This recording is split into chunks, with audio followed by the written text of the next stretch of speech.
We had quite a big announcement out of Saudi Arabia this week. There was an announcement from the ruling family that Mohammed bin Salman has been elevated to crown prince. Put that into some kind of context for us. What does that mean? What kind of impact will it have? Well, I'm talking to friends in Saudi Arabia. It's a massive change from a generation of leaders who generally have been the sons of the founder of Saudi Arabia. And it's passed from, one 80-year-old to another 80-year-old successively. And the fact that if Mohammed bin Salman is confirmed after the passing of his father, the King Salman, if he's confirmed as actually the new ruler, then he could potentially rule Saudi Arabia for decades to come. He has a very aggressive foreign policy in the region, whether that's in Yemen, whether it's taking on the influence or the allegation of interference from Iran in Gulf country affairs. And then we see that the turmoil that exists now between Qatar and other Gulf countries. So this man is quite a dangerous individual. He's responsible, if you like, for the misadventures, if you like, in Yemen, where we've seen hundreds of thousands of people being killed. And who's supplying those arms? It's the British government, it's the American government, it's other Western governments that are financing him and supporting him. And so I think the script hasn't been completely written about this individual, but if he succeeds his father as King of Saudi Arabia, then you could see him in power for many, many decades, which will have a massive impact, not just on the Middle East, but around the world. Right, Simon, Saudi Arabia has certainly been flexing its muscles. We've also seen now it's presented a list of demands to Qatar that it wants Qatar to fulfill. Part of those demands is you've got to shut down Al Jazeera.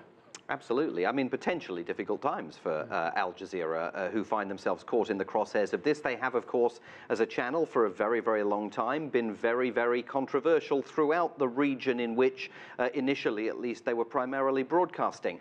Look, I think it was notable that President Trump picked up the phone and called Riyadh as soon as the announcement was made about the succession issue, and that on this particular issue, there is a distinction between President Trump's alliance with the Kingdom of Saudi Arabia and his very warm approach to it, traveling to Riyadh as his first international stop when he went overseas, coming back and saying he'd signed those multi-billion-dollar arms deals, and siding with Saudi Arabia in its attempt to isolate Qatar.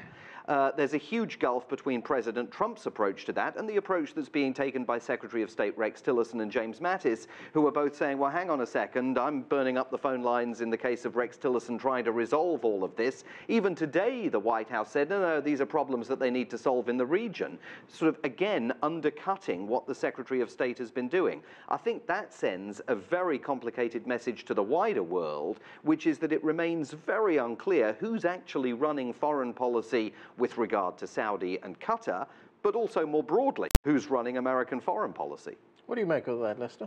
I don't disagree with Simon. I do think there's a discrepancy between the president and his chief advisors, and we should keep close watch on that. I don't know that it's quite as severe as Simon's making out. I think the Saudis see a good friend in the White House right now, and they're taking advantage of the relationship with Trump on a number of fronts, and you kind of have to admire their flexibility. I agree with Mohammed that this is a real change for Saudi Arabia. I disagree with a little bit with him on what's going on in Yemen. There is a malevolent action from Iran that is the driving force in Yemen.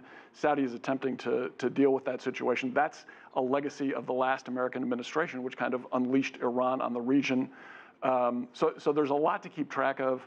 Tillerson, Mattis, Trump are kind of, it's kind of fun to watch them come up with their working relationship right in front of our eyes.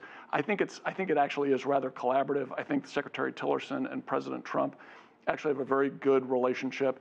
It is interesting that sometimes they're not always on the same page, though, although that's usually resolved fairly quickly by the president. All right, Mohammed, I will get to you in a moment. I know you want to say something, but Lester, something else we have to keep track of in the Middle East, and that is Jared Kushner, one of the president's advisors, also his son-in-law, has been in Israel meeting with the Israeli Prime Minister, Benjamin Netanyahu.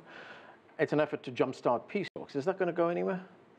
Well, you would have to assume it's not going to go very far just based on all the previous attempts that have tried and failed. Yeah. Kushner's a new face in the region. It's unclear what his depth of knowledge is, how much support he has from experts and things like that. However, the U.S. does have a much better relationship with Netanyahu than it did previously.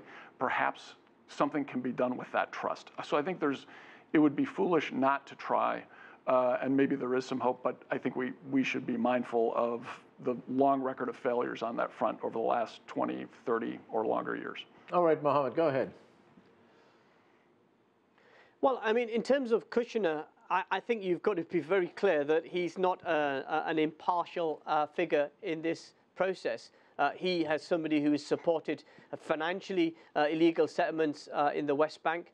And so it's going to be very difficult to get an agreement between the two sides if you favour one particular individual. And that's been part of the problem of the impartiality of the American administrations in successively over many different presidents who claim that they want a peace agreement between these two sides, but yet back Israel to the hilt on that. I think there's going to be tremendous pressure placed on Israel to say if it wants to survive as a nation in that region and in this world, it's going to make those compromises. There's got to be two states, one Palestinian, one Israeli, side by side, living in peace. And I think that's what the vast majority of people on the ground want. That's what the people around the world want. And, you know, there is a deal there on the table for the Arab and Muslim countries to have diplomatic relations with Israel, if only they recognise Palestinians' right to exist. So I'm sceptical, as Lester is, and as everybody else probably be, about the process. But you know, I'm still praying and hoping that peace can come to that part of the world. Because if you solve that, if you solve the Palestinian-Israeli conflict, then you take a lot of you know, propaganda away from the terrorist and extremist group that try to seek political advantage from what's going on between the Israeli and the Palestinians who have been oppressed by their occupier. One other issue, Lester, and that is here in the United States, the U.S. Supreme Court is set to review the president's travel ban. Trump wants to restrict nationals from 6 Muslim-majority countries from traveling to the United States. Do you think we're going to get a decision on that before this term ends? I hesitate to predict what the Supreme Court's going to do. Yeah. I think it's fascinating that this was one of the first executive orders rolled out by the administration back in January. The first one failed. The second one is now has been knocked down as well, but it's made its way to the Supreme Court. It's been about 5 months. The original intent of the executive order was to give a 3 or 4 month window of reduced immigration so that the U.S. government could sort out what it needed to have more extreme vetting. Presumably that sorting out has happened.